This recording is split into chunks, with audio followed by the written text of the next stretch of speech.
What about when it comes to surviving a thermonuclear war? If there's a global thermonuclear war, you're not like it's going to be miserable to survive. You might as well. There's no place. If it's a global war, we're all done. Well, it would Because have clouds to are be a going to be global terrible. war. If one nuke gets shot, they all get shot, right? Not necessarily. I know that's what people out there say. Mm-hmm. That's what I saw your interview with Annie Jacobson. Correct. That was amazing. And Annie and I disagree on this. Well, we disagree on this, and we have context where we agree on this. And Annie is a fantastic person in general, and then a fantastic person to talk to about this too. Strategic nuclear weapons are essentially you shoot one and everybody's going to launch. That's the policy. Whether or not people will actually execute on the policy is a different story. It's called launch on warning, right? Or like response. Launch response. like the idea, as far as I understand it, is if our satellites detect a rocket being launched in Pyongyang, we have to make a decision within like minutes to empty our Minutemen missiles because they're stationary, like they're vulnerable there. So it's use it or lose it. Correct. And everything you just laid out is correct. We have to find a way to make that decision. We only have a few minutes to make that decision. Our destruction is guaranteed. It's just a matter of whether or not we're willing to commit to someone else's destruction in the process. And for me, that's a big variable in the process. And let's also, as ridiculous as this might sound, if you were Pyongyang, if you were Russia, if you were China, and if you were going to engage in thermonuclear war against the United States, it's suicide. 5 minutes before you launch your missile, you try to assassinate the president. Because guess who's the only person that can launch the missiles? The president. So if you assassinate the president 5 minutes before you launch your missile. Can you say that one more time? If you are any thermonuclear capable country, yes, and you're preparing a launch against the United States, 5 minutes before you launch your missile, you attempt an assassination of the president. Who would do the assassination? Doesn't matter. Doesn't matter whether you do it or whether you hire somebody else to do it. What matters is that you don't launch that missile until you know if the assassination was successful or not. Because if the assassination is successful, the only person who can open the football is now dead. You launch your missile, and now the warning comes across, and now the DOD is like, the president needs to access the football. Well, the president is now the vice president. Unless the vice president is sitting next to the president when they're assassinated, there's a logistical challenge getting the football to the vice president. And now, time's a ticking. So if you really wanted to play out thermonuclear war, it's not just going to be somebody launches a missile. It's going to be assassination attempts, distractions, bombings, all sorts of stuff that happens to distract and delay the time frame before the U.S. can make its counter-launch decision. That's if we're talking strategic missiles, which I don't think anybody would use. I think people would use tactical battlefield nukes before they ever use strategic nukes. That's what actually keeps me awake at night. What keeps me awake at night is China barricades Taiwan in the preemptive move to take Taiwan. The United States deploys some sort of carrier group in that direction, and then China uses a tactical 1 mile blast radius nuke and destroys the entire carrier group before it can even get there. Do we call that nuclear war? Do we then launch all of our nukes on China? Right. I don't know. And that's assuming China is the country that launches it. What if it's not even China? What if it's some splinter group that launches a rocket portable nuclear warhead that has a small blast radius, a tactical battlefield nuke? Or like, I think you guys laid this out, but I thought about this is like if Russia wanted to hide a nuke somewhere in some like militia's fucking truck, right, exactly, and detonate it, and then it gets detonated and you're like, oh well, we don't know whose nuke this is. Correct. Like the whole classic mutually assured destruction argument about how strategic nuclear war would break out it's obsolete. It's obsolete because it has no tactical battlefield advantage. We learned this in World War II. When we bombed Hiroshima and Nagasaki, we had to go back in and rebuild the fucking places. It cost a shit ton of money to rebuild Japan. And we had to deal with nuclear fallout, and we had to deal with like civilian distrust of the new government and everything else. Not to mention the way it rattled cages everywhere across the world when the United States used nuclear weapons in World War II. So now everybody's like, nuclear weapons are a fantastic deterrent, which we're seeing in North Korea, which we're seeing when Iran wants nuclear weapons. They want to have... This is a great point you made on that podcast too. They want to have the ability to protect themselves. Yes. And that Kim Jong-un is likely going to die of a natural death in his bed at night because he's armed with nuclear. And he was saying Clinton or something. It was Kim Jong-il made a deal with Clinton not to do nukes, and behind his back he did the nuclear program. Yep. And now we don't fuck with them at all. Yeah, we don't mess with them because now you have a fucking one-eyed rabid dog. Right. You're gonna cross the fence? No. You're like, Right. let's just let that thing die. Let's find some other way. Let's pay South Korea to poison it. Like that's how we're gonna deal with that threat. But so everybody wants strategic nuclear weapons because it keeps people out of your fucking property. Yes. But nobody wants to use strategic nuclear weapons because if you use them, you don't get any benefit. It's suicide, right? It's suicide to you.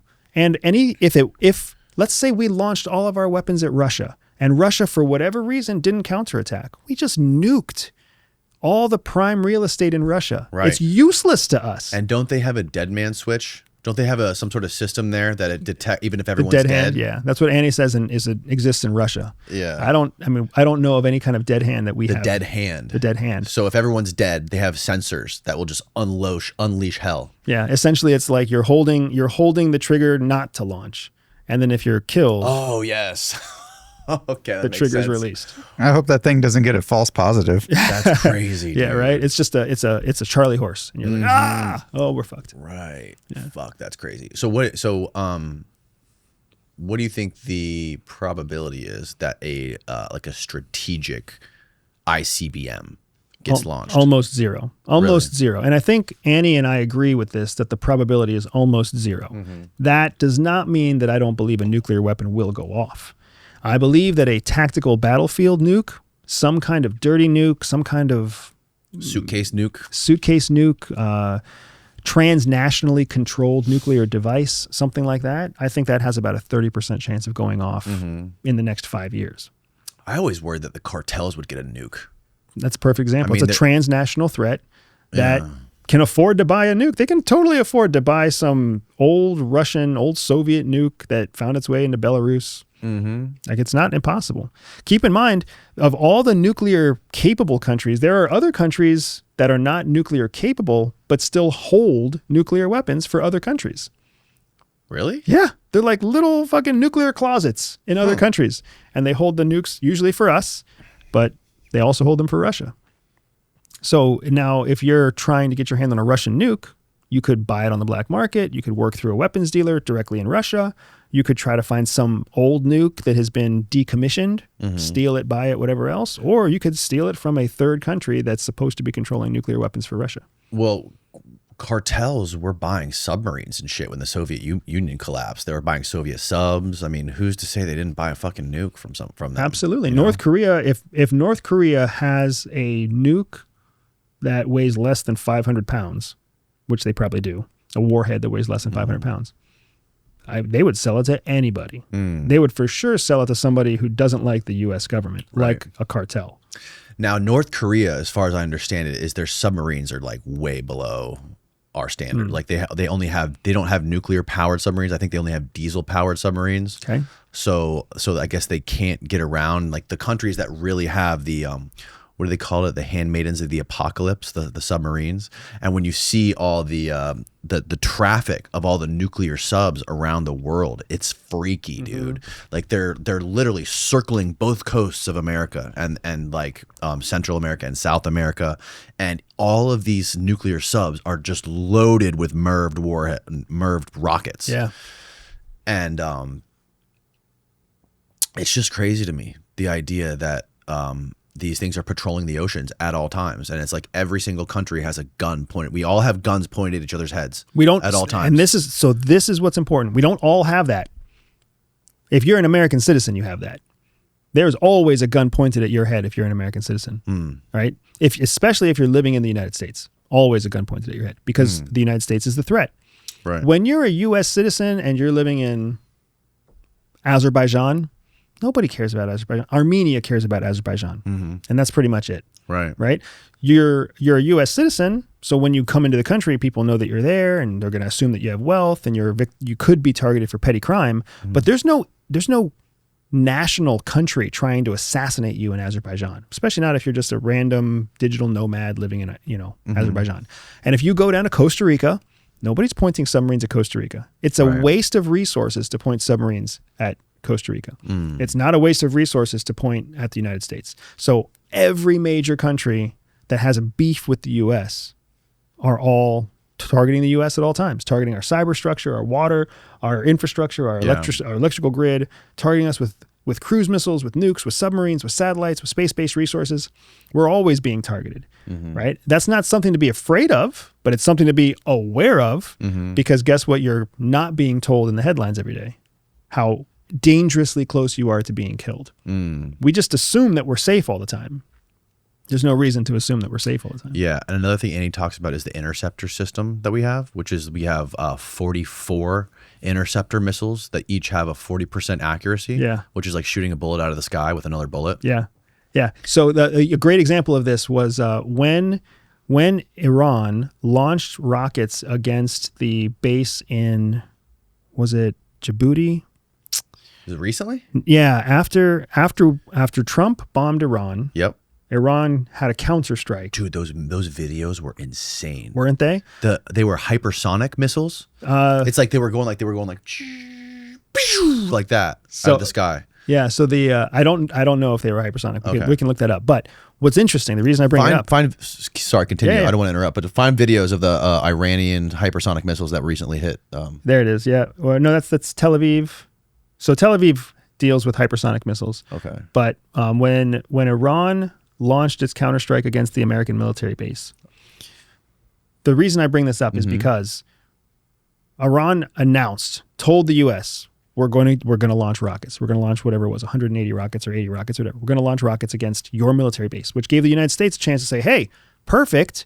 We're going to evacuate civilians from the base, or we're going to evacuate the base down to core requirements, and we're going to deploy our rocket shield. We're going to deploy our rocket interceptors.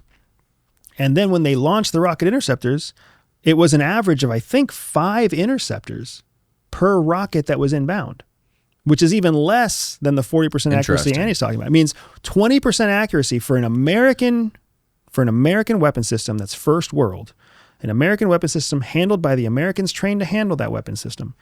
They had a 20% accuracy rate shooting down the inbound rockets. And what we did in that exchange was show Iran that we only have a 20% accuracy. Right. So now, luckily, they told us, hey, we've got 80 missiles coming in. And of course, we do the math, and we're like, oh, sweet, 80 times 5, that's how many we're going to make sure we have these on staff. Well, if you don't know how many rockets are coming, how many munition are you supposed to have to defend yourself? Right. Is this it? I don't know. What is this, Steve? Oh, these are the these are the hypersonics? No, this is Tel Aviv again. Interceptors in Tel Aviv. Okay, yeah. This isn't what I was talking about. There was videos of these maybe. Oh yeah, you see how it velocity speeds up, dude?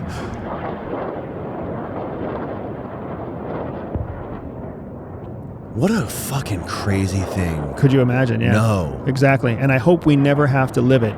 But to your exact point, we're not that far from this in the United States. It's not happened yet, but if it were to happen, it could happen overnight.